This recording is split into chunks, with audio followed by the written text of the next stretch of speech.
Както казвам винаги, ЦСКА е на снимка да ги видиш, искам да ги бия.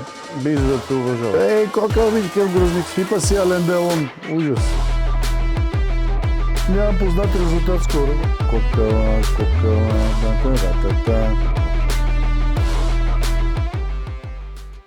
Здравейте отново за Хапи Кокала в Паунсбет.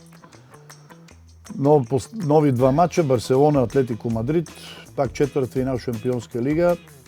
Знаеме, Барселона пред тяхната публика играят с пълен контрол върху матча.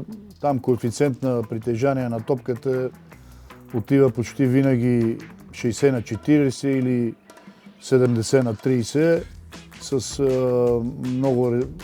много зрелище и много резултатни матчове.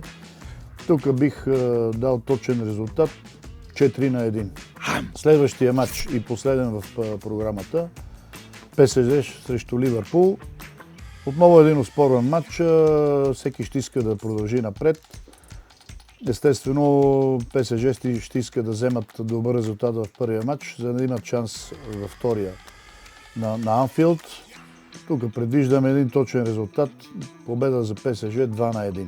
И край за 6-ти рунд. Ще се видиме в следващите рундове.